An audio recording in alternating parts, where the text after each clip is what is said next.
คือบ่ไว้นี้ คือเงินเฮาหน่วยแท้พอไว้แล้วบ่มีบ่อนอยู่ แม่เฮาก็บ่มีน้องดวงจันทร์ก็บ่มีเฮ็ดจังได๋ฮะ แล้วก็ตาย เอาก็ตายโอ้ยสร้างมาเลยเอาให้หลายแท้มันยังอุ่นอยู่เด้เฮ็ดฮักก็เฮ็ดมาบ่ แม่นเห็นมา นี่เดี๋ยวให้ FC เบิ่งก่อนบางคนอาจจะบ่ฮู้เนาะเป็นครัวของน้องเนาะเข้าไป2คนก็เต็มเลย เฮ็ดกินอยู่นี่เห็นบ่ แม่น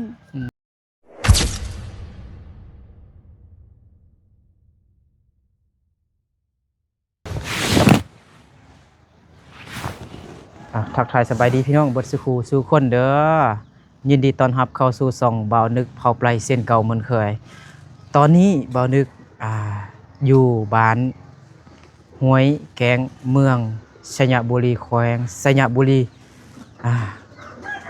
บ่าวนึกมาเพราะว่ามีผู้ใหญ่ใจดีผู้ใหญ่ใจบุญเพิ่นอยู่ทางอเมริกาเนาะชื่อว่าไอ้คองเพิ่นให้บ่าวนึกมาเยี่ยมยามเบิ่งน้องคนหนึงเนาะครอบครัวบากอยู่ละว่าสิเนาะบ่าวนึกก็เลยถามเบิ่งน้องอยู่บ้านใดเราผู้ใหญ่เพิ่นก็ว่าอยู่บ้านแกงว่าซั่นอายเพิ่นอยู่ทางอเมริกาก็ฮู้จักน้องเพิ่นก็ทาง Facebook ว่าซั่นพี่น้องเนาะบ่าวนึกก็บ่เคยได้มาถ่ายน้องจักเทื่อพี่น้องเนาะแต่บ่าวนึกก็เคยมาอยู่บ้านห้วยแกงแต่บ่เคยถ่ายน้องคนนี้เนาะมื้อนี้อยู่ห้วยแกงนี่ก็คือว่ามีเสียงดังสนั่น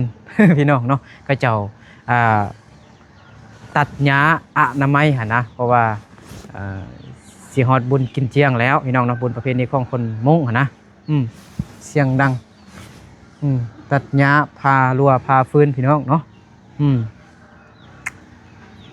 เดี๋ยวเราเข้าไปถามน้องเบิ่งว่าเป็นจังไดพี่น้องเนาะนี่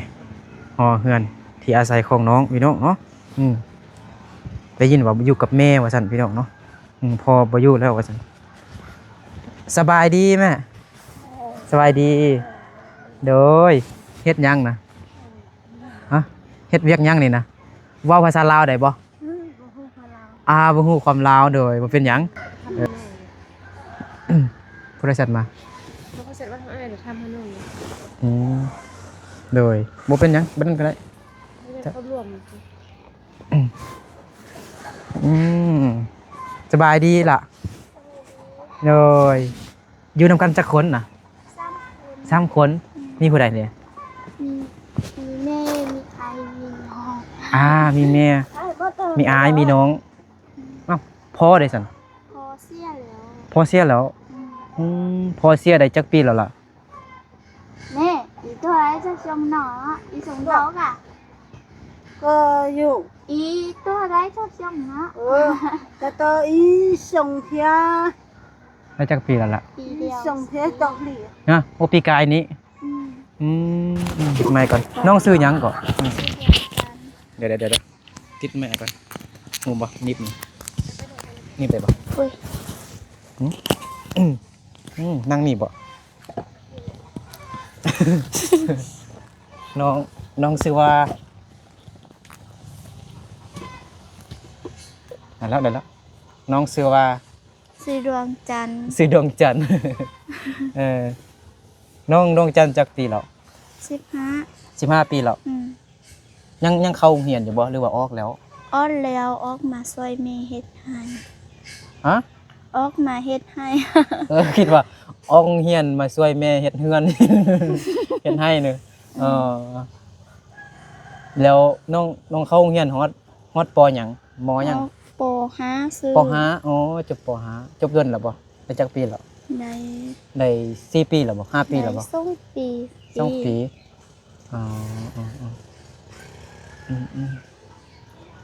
้องดวงจันทร์บ่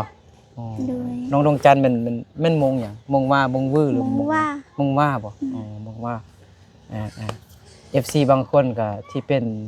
FC คนมงขนาดก็เวลาที่เบานึกไปถ่ายคลิปเราถามผู้ชาวมงเนี่ยเด้อว่าเขาเจ้าเป็นนามสกุลหยังหั่นนะ เขามีนามสกุลว่าแนวใดมงยังมงว่าบ่หรือว่ามงท่อมง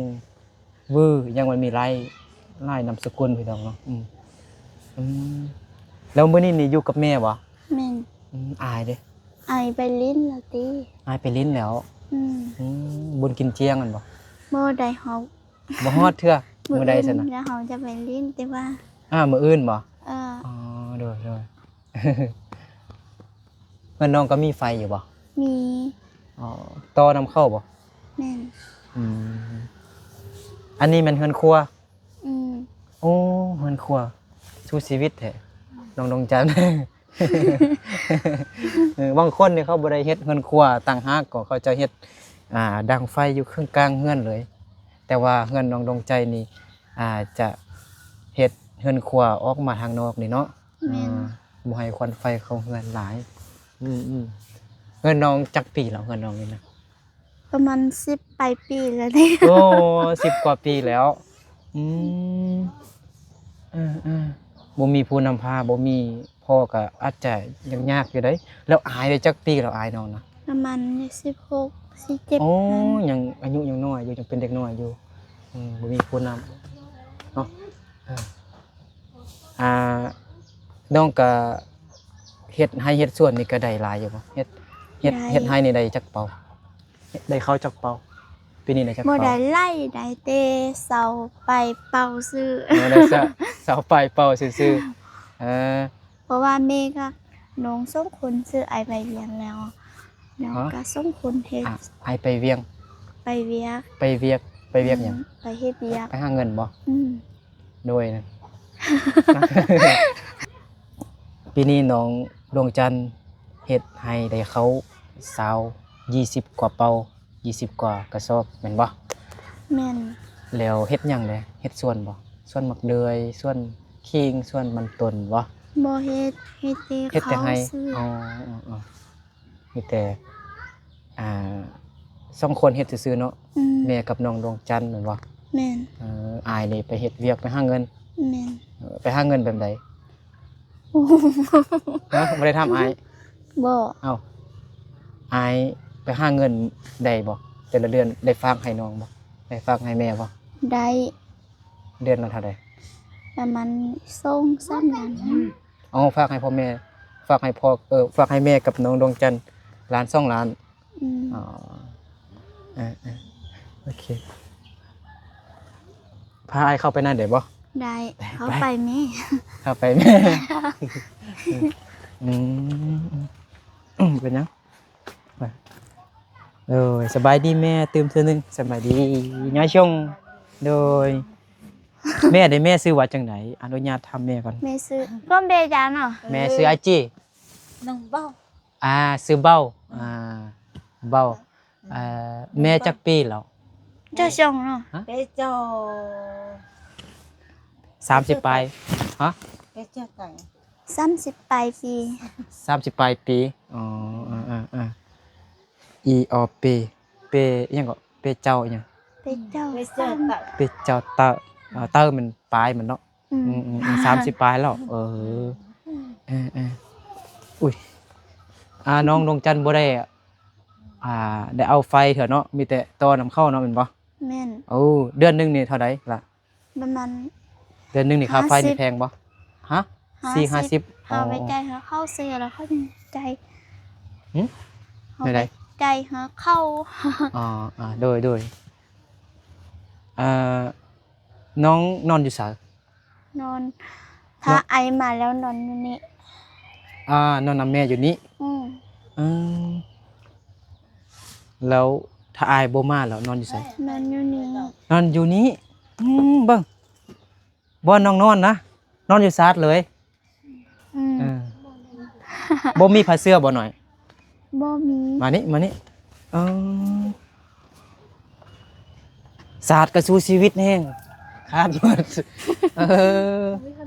บ่มุ้งก็บ่มีมุ้งอยู่เนาะมุ้งก็มอนหัวบ่มอนหัวจังนี่บ่แม่นบ่หน่อยเอาเด้อ กัน โดยมีแต่ผ้าห่มนี่เพิ่นเดียว ส่งเพิ่นซื้อ 2พื้นบ่น้องน่ะเวลาน้องนอนอยู่นี่ เออ นอนอยู่นี่เลยบ่มีผ้าเสื้อบ่หน่อยบ่ปูบ่มีปูผ้าเสื้อบ่เขาเอิ้นอีหยังภาษามงน่ะผ้าเสื้อน่ะ ป่ะ ที่นอนหั่นน่ะถ้าเป็นภาษาไทยเป็นคำว่าที่นอนถ้าเป็นภาษาลาวก็ผ้าเสื้อแล้วถ้าเป็นภาษามงมันป้าเห็นบ่ป้าเห็นบ่อืมมุงก็ขาดแล้วเนาะมันก็กังมุงนอนอยู่บ่ กับ กังอยู่ตอนกลางคืนหนาวบ่ เน่า หนาว แล้วแม่นอนอยู่นี้เห็นบ่ แม่น หันกล้องไปพุ่นแม่นอนอยู่นี้เอ้ายันเขารักเขาบ่คือว่านอนกอดเขาอยู่เด้นี่ เอามาไว้ดีซื้อคืนมากินนะ บ่นอนนำแม่ก็ได้เพราะว่า แม่น พ่อก็บ่อยู่แล้วเด้พ่อเสียแล้วคันพ่อนอนกับแม่ก็จึงแยกห้องก็ได้แยกเตียงก็ได้แม่เหงาบ่งอมบ่หูงอมหูเงาบ่ อืม เงินน้องดวงจันทร์นี่ได้10 กว่าปีแล้วแม่นบ่ แม่น โซลาร์เซลล์นี่ยังใช้ได้อยู่บ่หน่อย เซอได้ อ๋อเปิดแล้วมันจะไต่ไปพุ่นเนาะ คันละมันเปิบมัน ฮะมันเปิดเอง ม อ๋อมันคืออันโซลาร์เซลล์ของน้องไปยงรู้จักน้องไปยงอยู่คิวแคมบ่ บ่ โอ้โหเคยเบิ่ง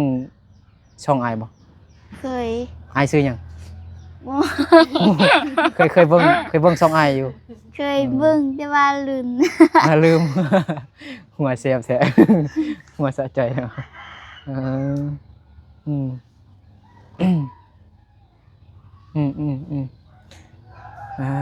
โธ่นี่ก็เป็นป้องหมดแล้วนี่นะโอ้ลมพัดแห้งมานี่หนาวได้น้องดวงจันทร์นี่ทางนี้นะเบิ่งแม่ ลมพัดมานี่มันหนาวแห้งเลยแล้วอันสังกะสีนี่เฮ็ดเอามาแต่ไสหน่อย โอ้โหแมวมา ไม่เอามาแต่ไสยอกกระตือ ว่าเขาตื้อแล้ว อย่าไปมุงอย่าไปมุงเลยก็ไปมุงตัวแล้วลูกเจ็ดจีนไปมุงเจ็ดจีน เอามาแต่ไสล่ะ แม่ไปเอาอยู่เฮือน จะมุง เข้า เต้น เขาเอาเฮาบ่ เอาหา เขาเอาหาแล้วล่ะจักแผ่นนี่นะเบิ่งดู มุงเจ็ดเต้น อีออเปเปล่าจีเต้าชาจีจั่วเก้าพอดี10 แผ่นไอ้นับเป็นภาษามง อีออเปเปล่าจีเจ้าสิบ่ แม่น อีออเปเปล่าจีเจ้าชา ใช่ จี ชั่วเขา จั่วเก้าเพิ่นบ่ไอ้นับถึกอยู่บ่ ทึด ถึกเนาะไอ้เก่งบ่ เก่ง ไอ้ซื้อนึกเด้อ เลย เออ แล้วเอ้าแม่ก็บ่มีผ้าเสื้ออีกบัดนี้แม่นบ่แม่ก็บ่มีบ่อันผ้าเสื้อหนาๆบ่มีบ่เออแล้วอันปานเข้าแล้วล่ะบ่ แล้ว แล้วเอาไว้ใส่คือบ่เห็น ไวๆเฮือนไม่เท่า ไว้เฮือนแม่เฒ่าคือบ่ไว้นี้ คือเฮือนเฮาหน่วยแท้ พอไวแล้วบ่มีบ่อนอยู่ เออเฮือนน้องดวงจันทร์มันแคบมันน้อยคันเอาเข้ามาไว้20 กว่ากระสอบนี่น้องดวงจันทร์ก็บ่มีบ่นอนเนาะ แม่น นอนอยู่พื้น เคยนอนอยู่พื้นบ่ บ่ แต่เกิดมานี่พ่อแม่เคยพานอนอยู่ดินอยู่บ่ เคยดิเฮาหนู เคยอยู่ น้แล้วเฮาบ่ฮู้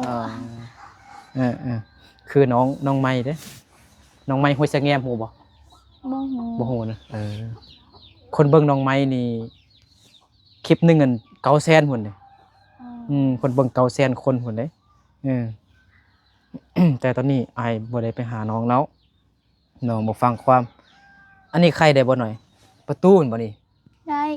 อ๋อใครน่ะได้นะฮะใครได้บ่ เอา ใครทางนี้บ่เอาไป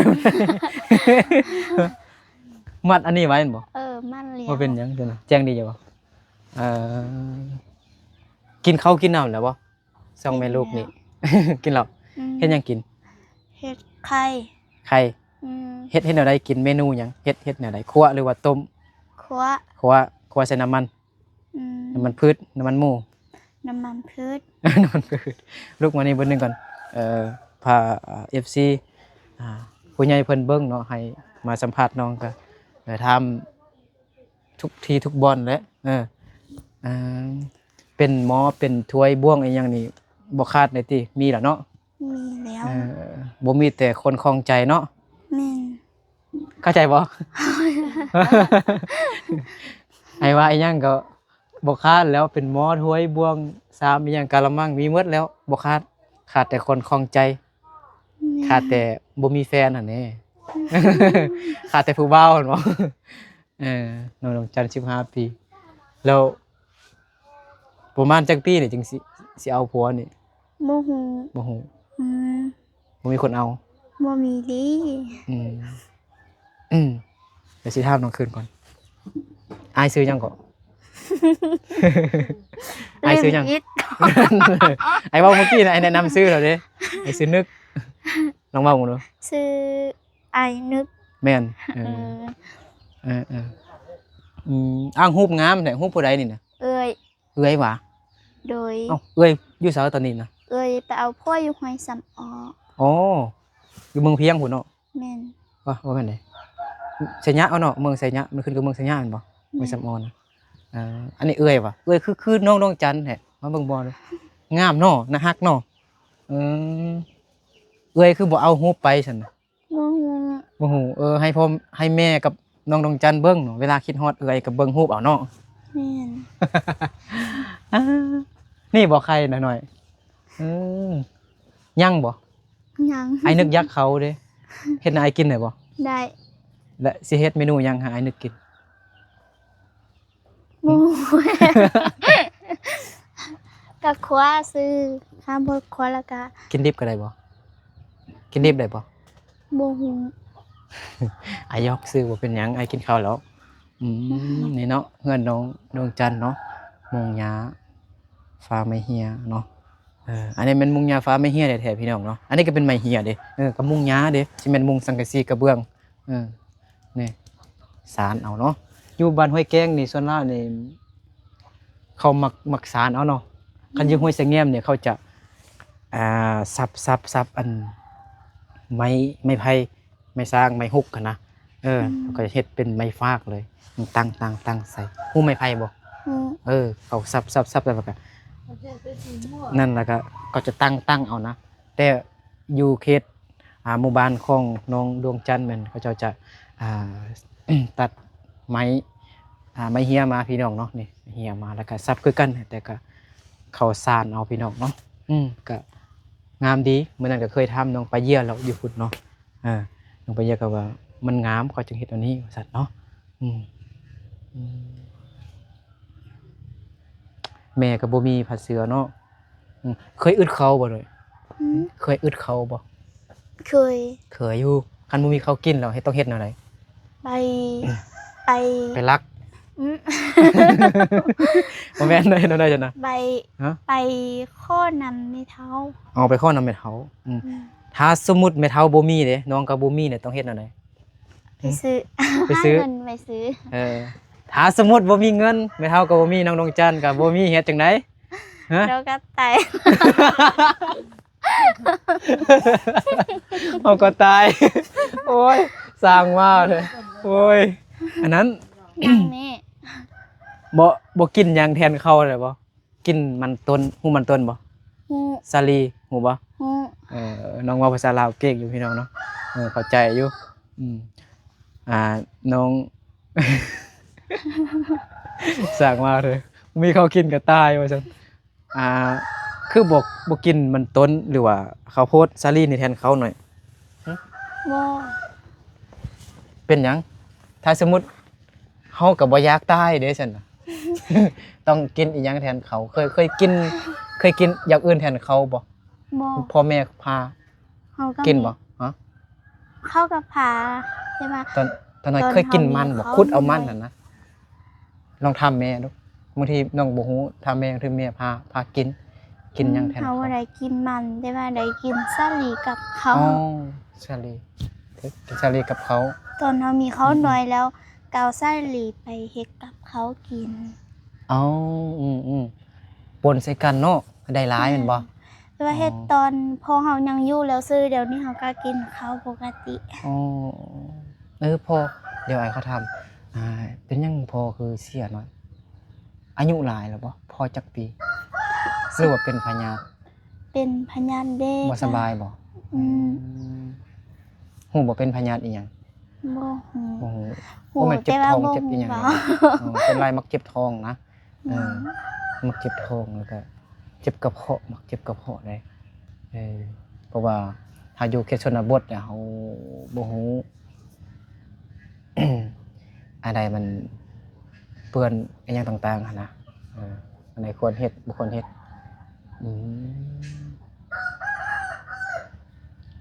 อายไปหาเงินมาแล้วบ่ มาแล้ว ได้เงินมาให้แม่หลายบ่ บ่ได้ บ่ได้ซะ เอาไปเที่ยวเบิด เดี๋ยวนี้เราบ่มีเงินได้ไปเวียนนี้ห้ามไปเวียนนี้บ่ได้เงินเลย น่ะ ได้พอเราซื้อเครื่องมัน ได้อันนี้มันเข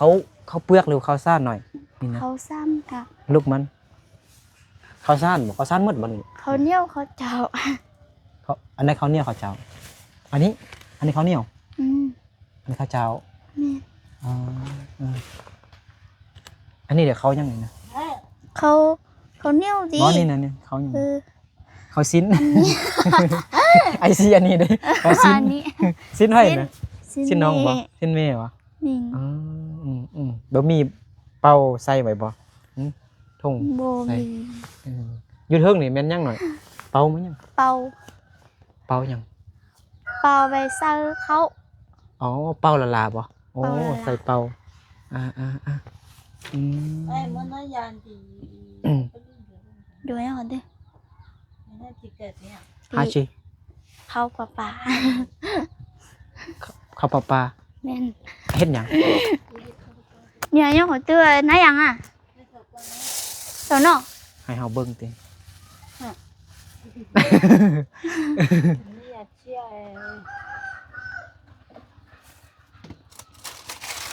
ไม่รู้เดี๋ยวได้เตียน ฮะสิเฮ็ดหยังหน่อย เอาเขาปลาไอเอาไปกิน ข้าวปลาหาอ้ายนึกเดี๋ยวสิถามน้องดวงจันทร์อ้ายซื้อหยังก่อน ซื้อไอตุกแม่นบ่ ไอ้ตึก ไอ้ตึกว่าแล้วเมื่อกี้นี่ไอ้ก็เว้าอยู่เด้ไอ้ซื้อหยัง ไอ ก่อน ตึดแม่นบ่ ไอ้ตึก เมื่อกี้ไอ้ตึกมันไอ้ตึกแล้ววันนี้เอากำทึกแล้วเอาลองเมามาขึ้นมาดูขึ้นอีกดู อันนี้จ้ะบ่แต่มื้อใช่ล่ะบ่ อันนี้เป้าก็ แม่ว่าหยังหน่อย ไม่ว่าเอาเข้าปลาไปกิน นะไอ้ซื้อหยังก่อนลองเอิ้นซื้อไอ้ตึกก่อน แม่นบ่ ไอ้ตึกโอ้ยน้องดวงจันทร์เอ้ย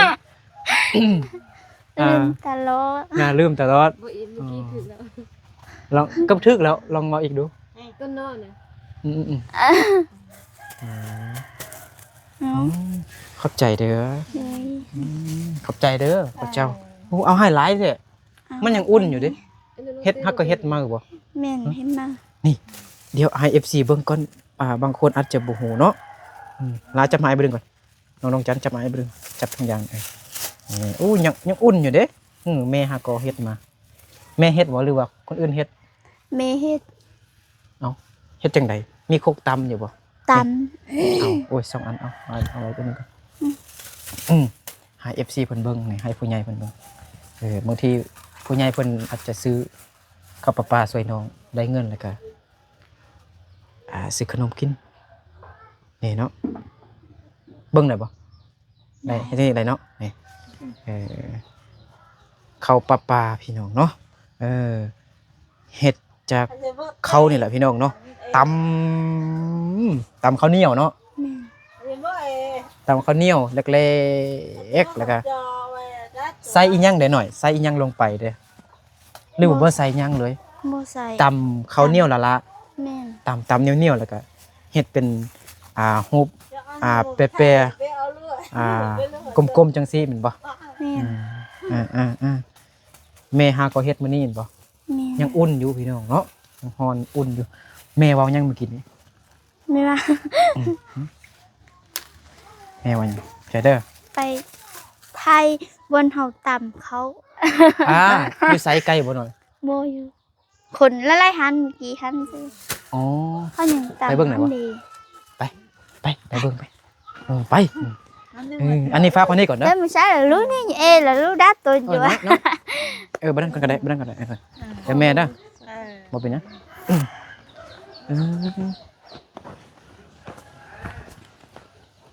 เดี๋ยวเดี๋ยว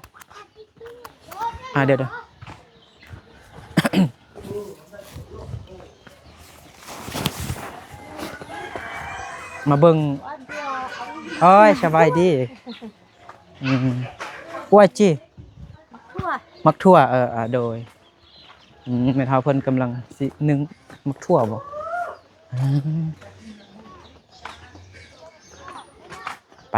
ไปเบิ่งบอนเขาตำเขาปลาก่อน เมื่อกี้นี่เขากระตำแต่ว่าเขาอักไว้แล้วหันน่ะ น่ะเขาปิดไว้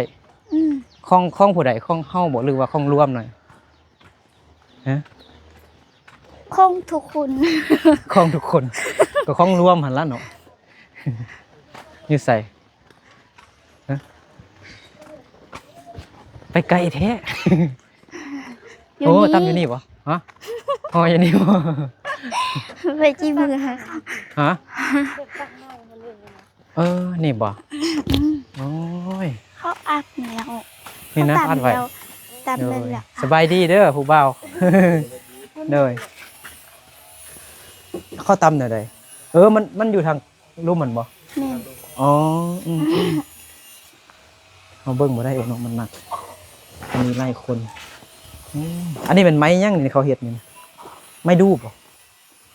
ฮู้ ไม้ขยุงโอ้มันหนักบ่น้องดวงจันทร์ มาก โอ้หนัก หนักสำสางตัวหนึงโอเคได้แล้วบ้านลงทุนมาไกลๆเนาะบ่เห็นเบิดซ้ํ มันบอนที่เขาตามมันอยู่ทางลุ่มเนาะเป็นคกเป็นอย่างเนาะคกยาวๆเขาน่าจะเอาอันไม้ดูเนาะ แม่น ไม้ดูหรือว่าไม้ค่าเนี่ยนะพี่น้องเนาะเฮ็ดคกใหญ่ๆเขาเจาะเป็นคกใหญ่ๆยาวๆเนาะ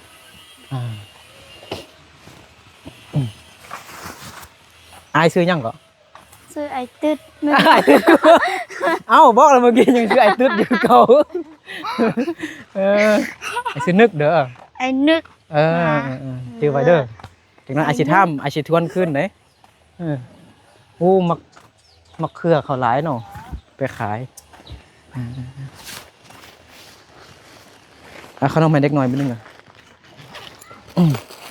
เนาะขนมขี้อายบ่ขี้อายบ่บ่อายโดยมื้อนี้บ่ไปโรงเรียนบ่มื้อนี้บ่เขาพักบ่พักลินบุญกินเจียงติเจ้าเป็นแม่ผู้นี้บ่เอ้าคิดว่ามันเอื้อยเด้โอ้ผู้น้อยผู้นุ่มอยู่เด้เอ้าแม่ก็กินเอ้าไว้จักปีแล้วก็แม่อ้าวเป็นน้องไฟอยู่ ค่อยเจ้าหก โอเคขอบใจเด้อสิไปให้บ่นี่เอาไปให้มาอ๋อได้โอเคโอ้เขาก็เลี้ยงนกอันเขานกอันยังก่อนนกกังแกนน่ะดวงจันทร์บ่เลี้ยงนกบ่ดวงจันทร์เลี้ยงอีหยังเด้ เลี้ยงไก่ เลี้ยงไก่เบิ่งนี่ก่อนน้อยดวงจันทร์อันนี้บ่เขาเฮ็ดนะเขาเฮ็ดข้าวปลาน่ะ บ่ อันนี้มักทั่วบ่ ทั่ว มักทั่วเฮ็ดมาเฮ็ดแนวใดนี่น่ะเขาสินึ่ง ฮะ บ่ฮู้ บ่ฮู้นี่บ่ฮู้เป็นของเฮาเนาะโอเค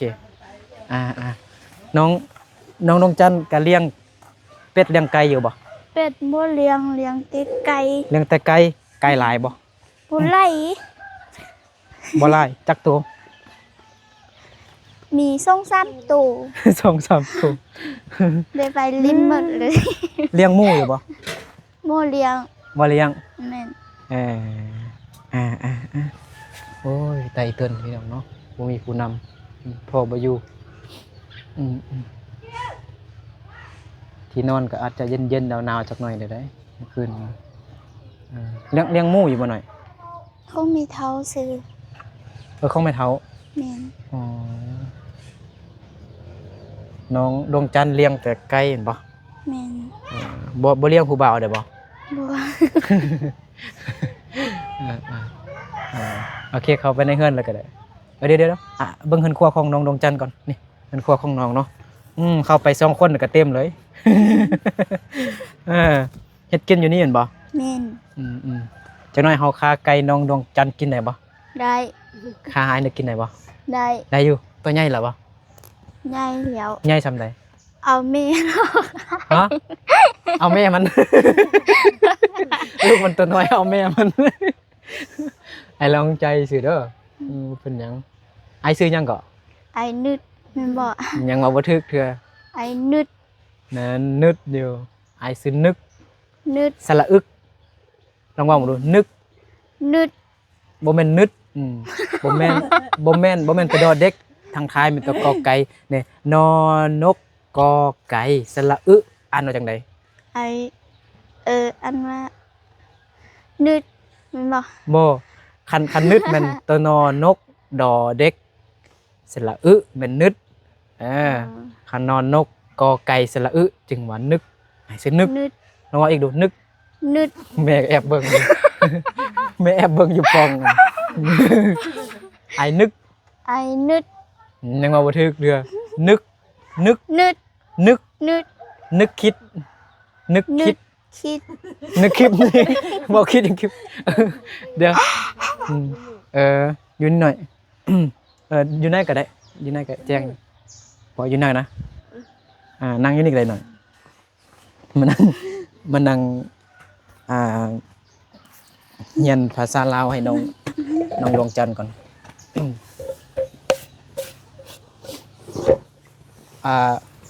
เว้าได้บ่อันคำว่าฝนตก ฝนตก เว้าได้อยู่เว้าแห้งเนาะ ฝนตก ฝนตกปลาแดก ปลาแดด ฮะ ฮู้ปลาแดกบ่ ฮะ ฮู้ปลาแดกบ่ อืม มันหอมหรือมันเหม็นปลาแดกน่ะ เม่น เหม็น ลองเว่าอีกดูปลาแดก ปลาแดด ปลาแดด อ๋อแดดแดก แดด แดก แดด แดกเราได้เห็นบ่ถ้าสมมุติบ่มีของกินเนี่ยกินข้าวกับหยังหน่อย บ่มีหยังกินแล้วเฮ็ดเขาไว้ถ้าว่ากินเราจะมากิน บ่ไอ้ถามว่าถ้าสมมุติบ่มีอันของกินหั่นน่ะบ่มีผักบ่มีหญ้าบ่มีซีนแล้วต้องกินข้าวกับหยัง ถ้ามีเงินแล้วก็เอาเงินไปซื้อ บ่มีเงินสิบ่มีเงินซื้ออั กินกับมะเพ็ด กินกับมักเพชรอีหยังเด้ เกลือ บ่แม่นกินข้าวกับน้ำเนอะเคยกินข้าวอาบน้ำบ่ บ่ กินข้าวอาบน้ำบ่เคยกินได้ซั่นน่ะ บ่ บ่มีเวลากินข้าวเนี่ยบ่ได้กินกับน้ำบ่ตัก บ่ น้ำกินบ่กิน อืม เอ้าน้องดวงจันทร์บ่กินเนาะ อืม อ่า มันเทื่อไม่เข้าไปกินสิ อืม เอาบ่กิน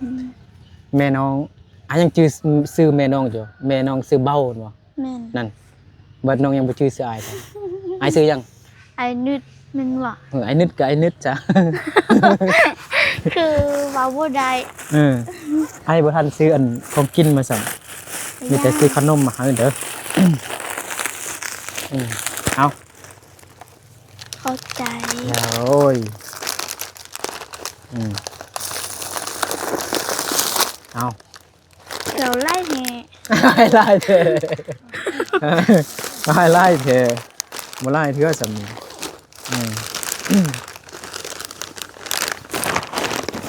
เป็นยังไอจึงฮู้จักน้องนะมีผู้ใหญ่เพิ่นอยู่ทางอเมริกาให้อายมาหาน้องเพิ่นฝากเงินให้น้องนิดนึงเงินไปซื้อเหล้าซื้อเบียร์กิน บ่มักกินแล้วเบียร์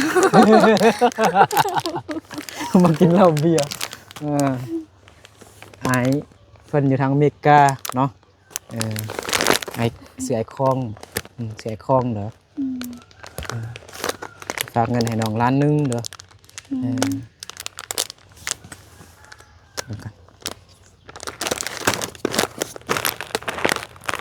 เอาเงินไปเฮ็ดหยัง เอา ซื้อเครื่อง ซื้อหยังเครื่องหยัง ซื้อเครื่องนุ่ง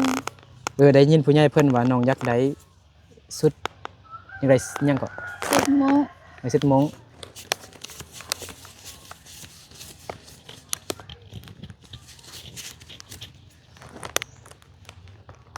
ได้สุดมง อืม อ่ะละ ขอบใจขอบใจ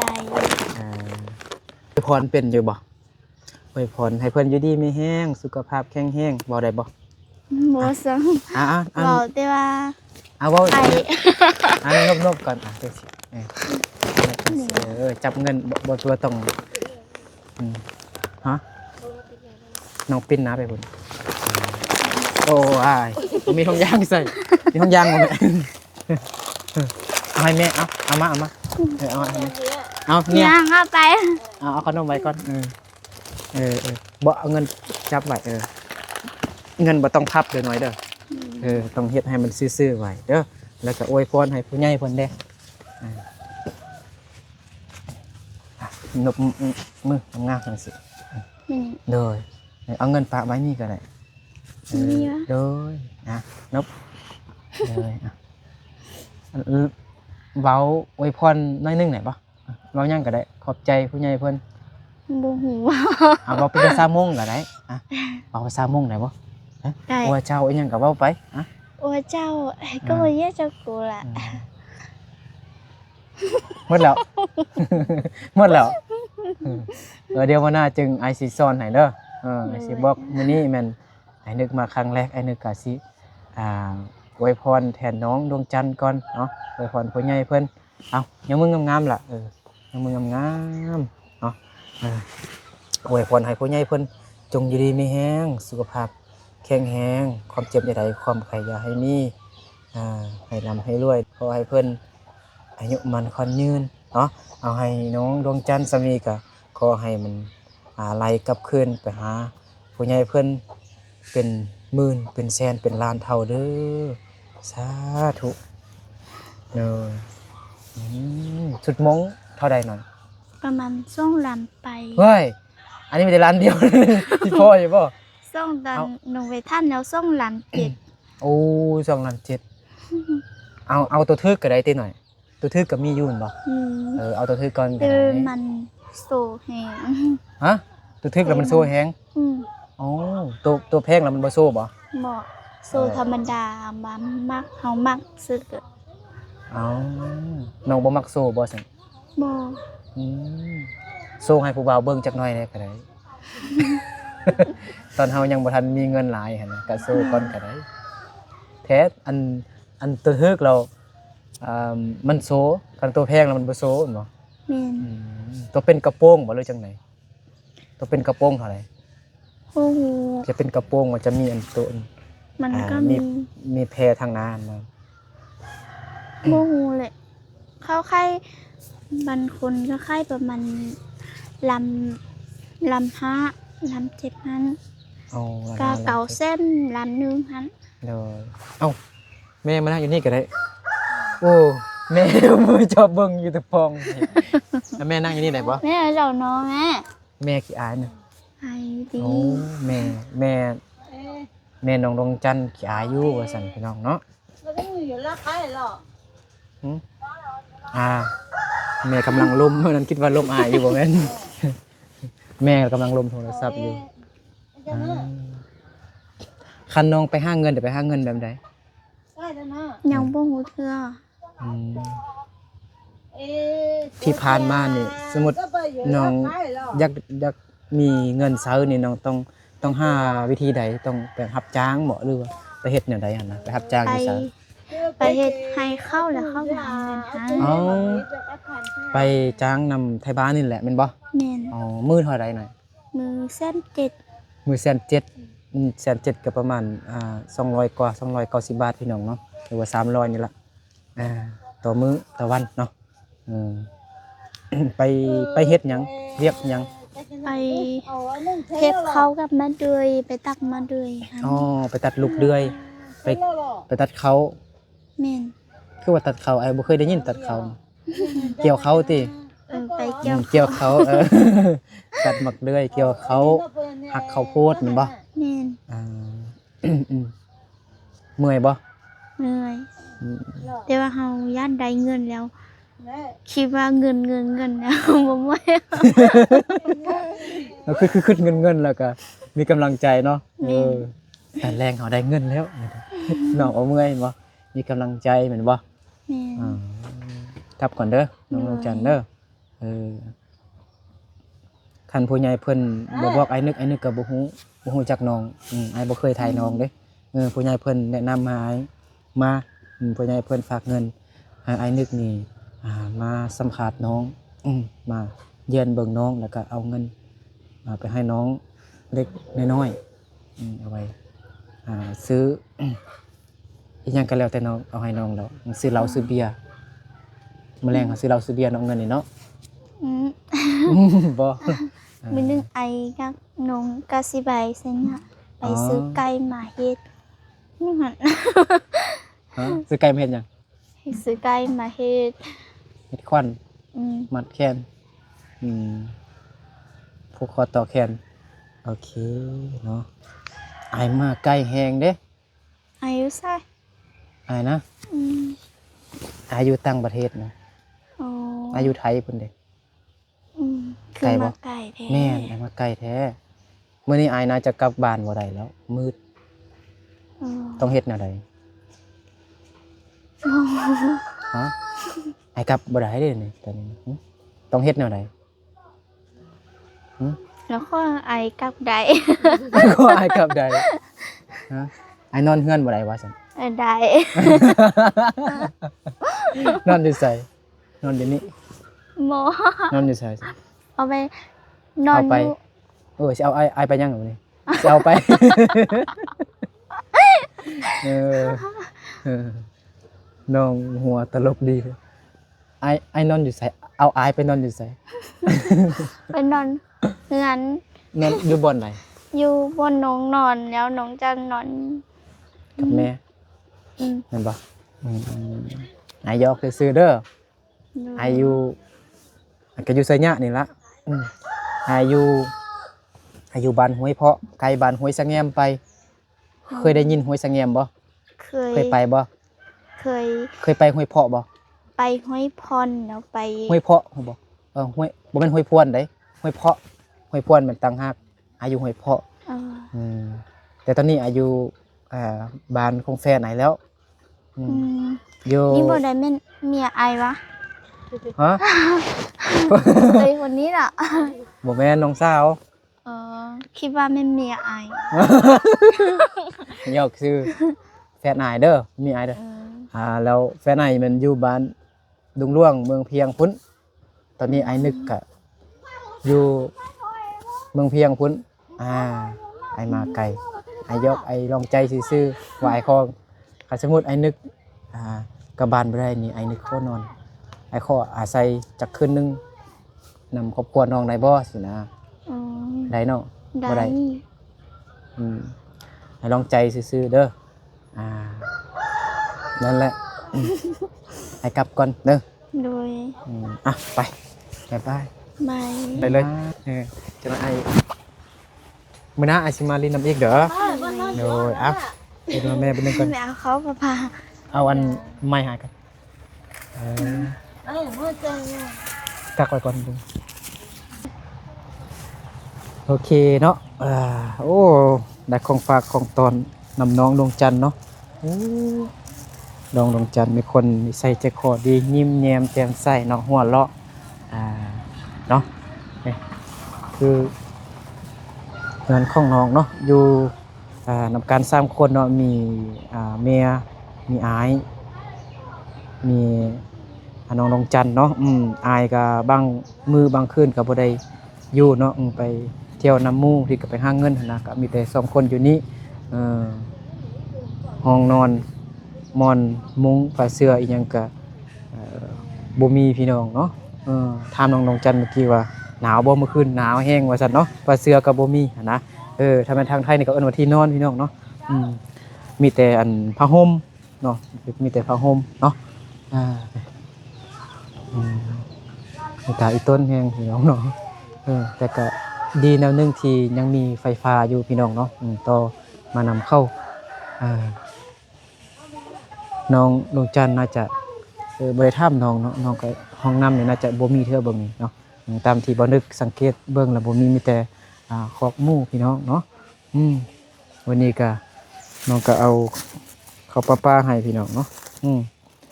โอเคเดี๋ยวบ่นึกกับทีมงานเดินทางกลับบ้านก่อนพี่น้องเนาะบ่นึกก็ขอบใจ